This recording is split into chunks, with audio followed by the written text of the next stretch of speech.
तो हेलो बच्चों, कैसे हो आप सभी का एक बार फिर से स्वागत है मेरे YouTube channel ban actors education foundation में। बच्चों, आज की वीडियो में हम डिस्कस करने वाले हैं आपके नीट 2021 का क्वेश्चन पेपर, जिसमें हम बेसिकली डिस्कस करेंगे आपके topic related genetics and biotechnology से रिलेटेड काफी सारे पीवाईक्यूज को, और देखेंगे कौन कौन से क्वेश्चन और कौन कौन से ऐसे टॉपिक हैं जिसमें सबसे ज्यादा क्वेश्चन जो नीट 2021 के पेपर में आए हुए हैं। तो चलिए जल्दी से शुरुआत करते हैं अपनी वीडियो को और बढ़ते हैं अपने पहले क्वेश्चन की तरफ।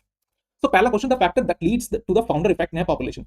पॉपुलेशन की जब बात करें, यहाँ पर ये जी लिखा हुआ है, मिस प्रिंटेड है यहाँ पे, तो ये आई आएगा, ठीक है, पॉपुलेशन। तो ये आपका इवोल्यूशन चैप्टर का क्वेश्चन है, बेसिकली इवोल्यूशन। सो इसका आंसर क्या होगा? जब हम फाउंडर इफेक्ट की बात करते हैं तो फाउंडर इफेक्ट क्या होता है आपका, जब एक जगह से, एग्जांपल ये दो आइलैंड है, यहां से एक आइलैंड से फाइनली कोई एक पर्सन जाकर के दूसरे आइलैंड पे चला जाता है, तो यहाँ की पॉपुलेशन जो होगी उस पॉपुलेशन के अंदर बेसिकली एक जेनेटिक ड्रिफ्ट आएगा, ठीक है। तो इस इफेक्ट को बोला जाता है फाउंडर इफेक्ट, ठीक है। तो इसका आंसर होगा आपका third, genetic drift. The production of a gametes by the parents, formation of a zygote, the F1 and F2 plants can be understood from a diagram called the Punnett square। ये तो सीधा सीधा NCERT का question है, NCERT से related है। Next question, a specific recognition sequence identified by the endonuclease, मतलब endonuclease की बात करें, रेस्ट्रिक्शन एंडोन्यूक्लियस जो आपके डीएनए को इनसाइडली कट करते हैं to make cuts at a specific position within the DNA, it's called a palindromic nucleotide sequences. Okay, next question, in a cross between the male and the female, male और female के बीच में cross हुई है, both are heterozygous for a single cell anaemia, single cell anaemia के लिए heterozygous है। अब यहाँ पे सिंगल सेल एनीमिया आपकी कैसी डिसीज है? आपकी ऑटोसोमल रिसेसिव डिसीज है। अब ऑटोसोमल रिसेसिव डिसीज में जो आपके हेट्रोजाइगस होते हैं वो क्या होते हैं आपके, ये, ठीक है, दीज आर द हेट्रोजाइगस, ठीक है। अब दोनों के दोनों male and female, for example this is a male and this is a female, ठीक है। अब इनके बीच में फाइनली क्रॉस हुई है। अब इनके क्रॉस होने से what would be the percentage of the progeny will be a disease. अब डिसीज ऑटोसोमल रिसेसिव के केस में डिसीज का जीनोटाइप क्या होता है? जीनोटाइप होता है आपका ये, ठीक है। तो आप अब आपको इन दोनों के बीच में क्रॉस करनी है, capital A small A, between the capital A small A, ये हो गया आपका mother and this is the father, ठीक है, या मेल या फिर फीमेल। देखो इनके बीच में क्रॉस होगी तो आपको मिलेगा एक ये और एक आपको मिलेगा ये, फिर देन आपको मिलेगा एक ये एंड फिर उसके बाद स्मॉल स्मॉल। तो आपको ये तो मिलेगा आपको फुल्ली डिसीज, क्योंकि बात कर रहा है ऑटोसोमल रिसेसिव डिसीज, यानी कि आपके सिकल सेल एनीमिया की disease, they both are the carriers and this one is a normal, ठीक है। तो ये बात आपको ध्यान रखनी है। तो कितना हो गया आपका 25%, 25% आर द डिसीज दिस। सो अगर आपको क्लियर दिख नहीं रहा होगा तो प्लीज मैं अपना कैमरा ऑफ कर देता हूं 2 मिनट के लिए।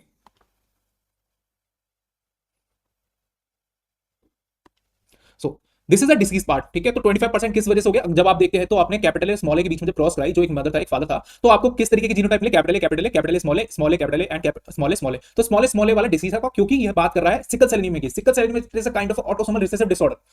सो this is the case of 25% of the progeny are the disease. Next question, next question is also kind of a statement regarding question. Statement first, the codon AUG codes for a methionine. Obviously it is a initiator codon and it's a initiator amino acid and phenylalanine. Okay, statement second, AAA and AAG both codon codes for the amino acid lysine. Okay, but phenylalanine को नहीं करता, only methionine को करता है, AUG codes for methionine, ठीक है। and statement second is correct, ठीक है। स्टेटमेंट सेकंड ये आपका करेक्ट हो जाता है, क्योंकि लाइसिन के लिए आपके AAA एंड AA होते हैं। तो statement second is correct, first is incorrect, तो option number third. Next, the adenosine deaminase deficiency result into the dysfunction of immune system, क्योंकि ये जो डिसीज होती है एससीआईडी, ये फाइनली आपकी कॉज हो जाती है, क्यों? एडेनोसिन डीएमिनेज एंजाइम की डेफिशिएंसी है। ये एडेनोसिन डीएमिनेज जो एंजाइम है, ये रिस्पॉन्सिबल होता है, responsible for making antibodies, antibody variety. Antibody variety का मतलब क्या है कि बेसिकली आपकी आईजीए एंटीबॉडी बनेगी, ठीक है, आईजीजी एंटीबॉडी बनेगी, और फिर उसके बाद आपकी आईजी ई एंटीबॉडी। तो डिफरेंट डिफरेंट काइंड की एंटीबॉडीज को बनाने के लिए आपका एडेनोसिन डीएमिनेज एंजाइम रिक्वायर्ड रहता है। अगर इसी की कमी हो जाएगी तो आपको एक डिसीज होती है जिसका नाम होता है आपका एससीआईडी।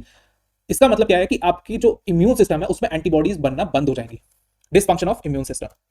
Next question, DNA strands on a gel, gel के ऊपर DNA strands with ethidium bromide when viewed under a UV radiation appears like a bright orange band. Next question, complete the flow chart on a central dogma. अब यहाँ पे एक central dogma का diagram है, यहाँ पर जो एडिटर है उसने डाला नहीं है, मैं यहाँ पर बना देता हूँ सेंट्रल डोग्मा डीएनए। जब हम बात करते हैं तो यहाँ से डीएनए बनने का एक प्रोसेस होता है, फिर डीएनए से मैसेंजर आरएनए बनता है, आपका मैसेंजर आरएनए बनने का एक प्रोसेस होता है, फिर उसके बाद फाइनली आपका प्रोटीन बनता है। तो आप लोग देखो कि किस तरीके से कौन सा प्रोसेस होता है। जब डीएनए से डीएनए बनता है तो फाइनली आपका रेप्लिकेशन, यहाँ पर आ गया आपका रेप्लिकेशन। डीएनए से मैसेंजर आरएनए बनेगा, उसे हम क्या कहेंगे? ट्रांसक्रिप्शन। फिर उसके बाद मैसेंजर आरएनए से प्रोटीन, उसको हम कहते हैं ट्रांसलेशन। तो ये है आपका एक सेंट्रल डोग्मा। अब आप इस सीक्वेंस को देखो, सबसे पहले क्या है? रेप्लिकेशन, फिर ट्रांसक्रिप्शन, फिर ट्रांसलेशन। अब आप देख लो कि कौन सा आपका सीक्वेंस है। सबसे पहले है रेप्लिकेशन, फिर ट्रांसक्रिप्शन, फिर ट्रांसलेशन एंड फिर protein. Option number second. So जितने भी अभी तक हमने क्वेश्चन अटेम्प्ट किए कितने ज्यादा इजी थे, और पूरा का पूरा जो जेनेटिक्स है वो बेसिकली कंसेप्ट के ऊपर बेस्ड होती है कि आपने किस तरीके से जेनेटिक्स को पढ़ा है। आप प्रीवियस वीडियोस को जाकर के जरूर देखिएगा, क्योंकि एग्जाम के अंदर आपके नोट्स वगैरह कुछ साथ नहीं जाता है, सिर्फ और सिर्फ आपका जो नॉलेज होता है वही आप एग्जाम में लेकर के बैठते हैं, उसी के बेसिस पर आपको क्वेश्चन लगाने पड़ते हैं वहां पे। विच of the following is not an application of a PCR? PCR की एप्लीकेशन नहीं है। क्या नहीं है एप्लीकेशन, देखते हैं। जीन एम्पलीफिकेशन, जीन एम्पलीफिकेशन होता है भाई, जीन एम्पलीफिकेशन होता है पीसीआर से। Polymerase chain reaction, it is a kind of DNA को हम एम्पलीफाई करते हैं। प्यूरिफिकेशन ऑफ आइसोलेटेड डीएनए, देखते हैं आगे। Detection of a gene mutation, correct. Molecular diagnosis, correct. तो आंसर आपका क्या हो गया? Purification of isolated DNA. So this is a not an application of PCR. What is the role of RNA polymerase third? RNA polymerase तीन तरीके के RNA polymerase हमने पढ़े थे। RNA polymerase first, RNA polymerase first, second and third. ठीक है, second जो था वो फाइनली मैसेंजर आरएनए को सिंथेसाइज करता था, और आपका क्या सिंथेसाइज करता था? एमआईआरएनए और आपके एसआईआरएनए। ठीक है, ये सिंथेसाइज करता था। आरएनए पॉलीमरेज फर्स्ट का सिंथेसाइज करता था आपका राइबोसोमल आरएनए। ठीक है, थर्ड के सिंथेसाइज करता था टीआरएनए। तो अब यहां से देखो टीआरएनए और भी आपके डिफरेंट डिफरेंट काइंड के आपके आरएनएज होते हैं, उनको सिंथेसाइज करता है, जैसे 5s आरएनए एटसेट्रा एटसेट्रा। सो यहां पर टीआरएनए को कौन सिंथेसाइज कर रहा है? First option is correct. ठीक है, 5s RNA and snRNA also synthesized by RNA polymerase third. 5s ribosomal RNA and small nucleolar RNA. Okay, so इस तरीके से आप अगर क्वेश्चन सॉल्व करते चलेंगे बायोनेक्टर्स के साथ, तो आपका रिवीजन भी चलता रहेगा साथ के साथ। DNA fingerprinting involves in identifying the differences in the some specific region in the DNA sequence. Specific region, DNA fingerprinting की बात हो रही है, तो यहां पे कौन से डीएनए आएंगे? फाइनली आपके satellite DNA. Satellite DNA, satellite DNA कौन से होते हैं? Micro satellite, mini satellite, major satellite, वही सब, VNTR etcetera etcetera. Plasmid PBr322, PBr322 के बारे में सबको पता है कि P का मतलब प्लाज्मिड होता है, BR का मतलब बॉलिवर रॉड्रिगेज जो इसके साइंटिस्ट थे, 322 is lab identification number. Has a PST1 restriction enzyme site, मतलब PBr322 है, उसके अंदर रेस्ट्रिक्शन एंजाइम साइट्स हैं। Within the gene ampicillin resistance, ampicillin resistance के पास है, ये आपका PBr322 है, यहां पर आपकी एम्प्लिसिन रेसिस्टेंस साइट है ये, और यहां पर आपका PST1 है, PST1 एंजाइम है, और ये है आपकी AMP रेसिस्टेंस की साइट। ठीक है, ये बात आपको ध्यान रखनी है। ये ऐसा क्वेश्चन क्या है? If this enzyme is used for inserting a gene, अब इस एंजाइम का यूज करके एक जीन को इंसर्ट करा जाता है for a beta glycoside based production, मतलब इस एंजाइम का यूज करके यहां से फाइनली रेस्ट्रिक्शन एंजाइम लगा के कट लगाया जाएगा, और यहां पर लैक-जेड जीन को इंट्रोड्यूस करा जाएगा, क्योंकि आपका बीटा ग्लाइकोसाइड को सिंथेसाइज करता है। एंड द रिकॉम्बिनेंट प्लाज्मिड, अब जब सिंथेसाइज हो गया है फाइनली, उसमें इनकॉर्पोरेटेड हो गया आपका लैक-जेड जीन, रिकॉम्बिनेंट प्लाज्मिड तब क्या लाएगा वो? क्योंकि उसके अंदर इनकॉर्पोरेट हो चुका है। Is inserted into an E coli host, अब इकोलाई स्ट्रेन है, वो एक होस्ट है, उसके अंदर फाइनली आपने प्लाज्मिड डाल दिया जिसके पास लैक-जेड जीन है, तो फाइनली उसके अंदर क्या होगा? What will be the outcome? अब भैया आउटकम तो ये होगा कि एम्प्लिसिन रेसिस्टेंस जो जीन होगा वो फाइनली आपका इंसर्शनल इनएक्टिवेशन की कैटेगरी में आ जाएगा, और वो फाइनली कोई वर्क नहीं कर पाएगा, एम्प्लिसिन रेसिस्टिविटी नहीं शो कर पाएगा। पहली बात तो ये है। तो देखो इस बेसिस पे क्या होगा, बीटा गैलेक्टोसाइडेज तो सिंथेसाइज करेगा, लेकिन एम्प्लिसिन रेसिस्टिविटी चली जाएगी बिल्कुल। Option first, the transformed cell will have ability to resist the ampicillin as well as, बिल्कुल भी ना। Second, it will be leads to a lysis of a host cell. Lysis of a host cell? No. It will be able to produce a novel protein with dual ability? बिल्कुल भी नहीं, बिल्कुल भी नहीं, कोई ऐसी dual ability वाली तो कंसेप्ट ही नहीं आता। Option number fourth, it will not able to confer the amplicin resistance to the host cell. हाँ, ये पॉसिबल है बिल्कुल, क्योंकि एम्प्लिसिन रेसिस्टेंस नहीं हो सकता, क्योंकि वो इंसर्शनल इनएक्टिवेशन की कैटेगरी में आ गया। Okay, next, identify the correct statement, मतलब ये जो क्वेश्चन था ना, ये क्वेश्चन जब हम ऐड कर रहे थे तो मेरे पास आया था, तब मैंने कहा था ये काफी कंट्राडिक्टरी क्वेश्चन है। अगर हम एनसीईआरटी के बेस की बात करें तो इसका ऑप्शन जो है फर्स्ट करेक्ट है, अगर हम एनसीईआरटी के अकॉर्डिंग बात करें, लेकिन मैं कहता हूं कि इसका ऑप्शन 1 भी करेक्ट इनकरेक्ट है। क्यों? आप लोगों को समझाया था जब मैंने ट्रांसक्रिप्शन पढ़ाया था, ट्रांसक्रिप्शन यूकैरियोट्स वाली वीडियो में देखा जाकर के कि 3 स्टेप्स होते हैं, इनिशिएशन, इलॉन्गेशन, टर्मिनेशन। टर्मिनेशन में आता है फाइनली आपका रो प्रोटीन। ठीक है, तो अभी स्टेटमेंट्स पढ़ते हैं और एक एक का रीजन बताता हूं। RNA polymerase binds with the rho factor, rho factor के साथ आरएनए पॉलीमरेज बाइंड करता है? नहीं। To terminate the process of transcription, साथ में बाइंड नहीं करता, मैं फिर से बोल रहा हूं, साथ में बाइंड नहीं करेगा। बाद में जब टर्मिनेशन प्रोसेस आता है, उसको कैरी आउट कराने के लिए रो प्रोटीन अलग से आता है, और फाइनली वो मूवमेंट करता है आपके जो ट्रांसक्रिप्ट होता है उसमें 5 प्राइम से लेकर के 3 प्राइम डायरेक्शन में, मतलब वो ट्रांसक्रिप्ट जो है वो सिंथेसाइज हो चुका है, most of the transcript synthesise हो चुका है बाय द आरएनए पॉलीमरेज। किस तरीके से, आपको इस रिप्रेजेंटेशन से मैं समझाता हूं। फॉर एग्जांपल ये ट्रांसक्रिप्ट है, ठीक है, तो यहां से यहां तक ये सिंथेसाइज कर चुका है। ठीक है, यहां से ये ट्रांसक्रिप्ट है, फाइनली आरएनए है आपका। ठीक है, ये है आपका आरएनए पॉलीमरेज, ठीक है। फिर उसके बाद आपका रो प्रोटीन आता है, ये आ गया आपका रो प्रोटीन। रो प्रोटीन भी इसी 5 प्राइम से 3 प्राइम की डायरेक्शन में ही मूव करेगा, और फाइनली एटीपी को हाइड्रोलाइज करेगा, एटीपी, और आपका एडीपी प्लस पीआई को जनरेट करेगा। ठीक है, हाइड्रोलाइज करेगा, और इसी डायरेक्शन में मूवमेंट स्टार्ट होगी। तो इसके साथ बाइंड नहीं होता है, अलग से बाइंड होता है टर्मिनेशन प्रोसेस में। लेकिन अगर हम एनसीईआरटी के बेस की बात करें तो आपका ऑप्शन फर्स्ट इज करेक्ट। ठीक है, next question, next option, the coding strand in the transcription unit is copied to an messenger RNA. देखो, the coding strand in the transcription, coding strand transcription की बात करें तो कोडिंग स्ट्रैंड आपका कौन सा होता है? कोडिंग स्ट्रैंड होता है आपका जो टेम्पलेट की तरह वर्क करता है, उसके अपोजिट जो होता है non template strand, that's a coding strand. Transcription unit is a copied to the messenger RNA. हाँ, ये ऑप्शन भी सही हो सकता है काफी हद तक। हम कह सकते थे अगर हम बात करें इन चारों ऑप्शन में से ये ऑप्शन सही हो सकता है।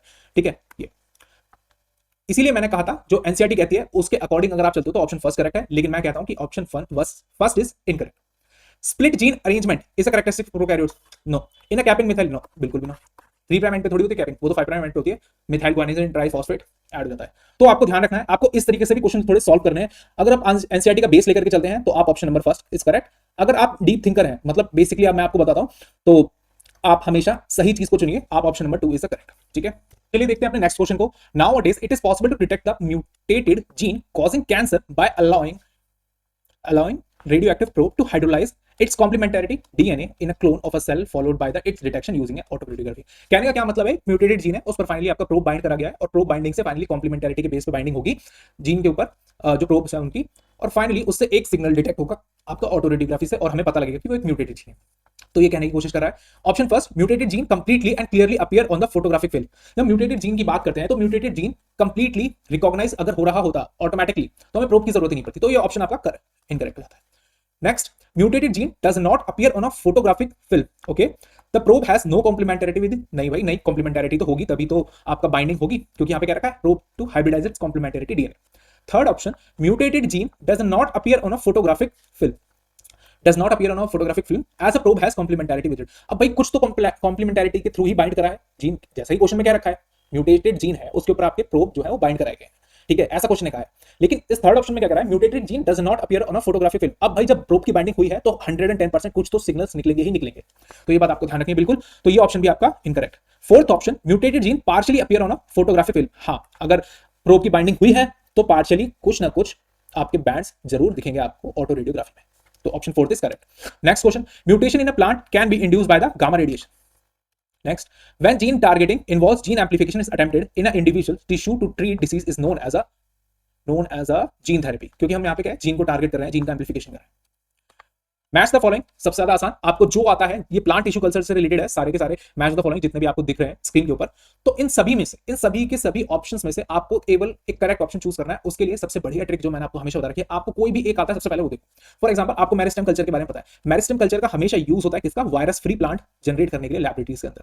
तो आप सी का फोर्थ देखो किसमें है, सी का फोर्थ फर्स्ट, सी का फोर्थ किसी और में है नहीं है। तो ये तीनों के तीनों ऑप्शन गलत और आपका टाइम भी बचा और option first is a correct option.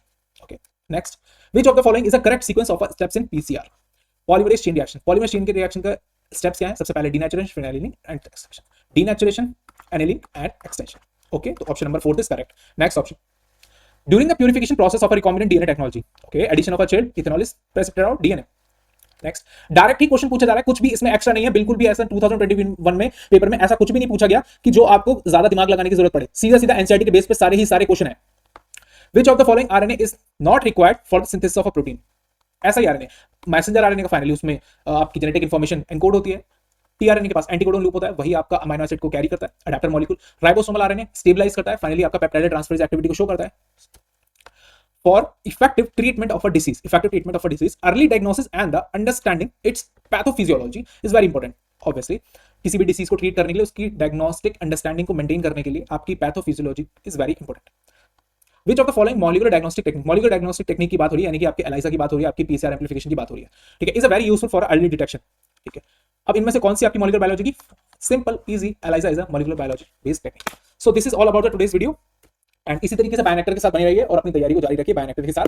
और मिलते हैं अपने नेक्स्ट वीडियो के अंदर। नेक्स्ट वीडियो के अंदर हम एक नए टॉपिक को डिस्कस करने वाले हैं और जो आपका होगा 11th क्लास से रिलेटेड। तो चलिए जल्दी से मिलते हैं नेक्स्ट वीडियो के अंदर और इसी तरीके से लाइक करिए, शेयर करिए, प्लीज सब्सक्राइब करिए मेरे यूट्यूब चैनल को, और जिससे कि मुझे आपके लिए और भी इसी तरीके से बेहतरीन कंटेंट आपके लिए मिलता रहे। और प्लीज कॉल करिए मुझे और मेल करिए, आपको अगर फ्री नोट्स चाहिए नीट के रिगार्डिंग, आपको डिफरेंट काइंड के डीपीपीस चाहिए, या फिर आपको किसी भी तरीके से बायो से रिलेटेड किसी टॉपिक के रिगार्डिंग अगर आपको नोट्स चाहिए तो please scan the QR code and follow the link in the description box, and also in the video starting you will get my number। So मिलते हैं नेक्स्ट वीडियो।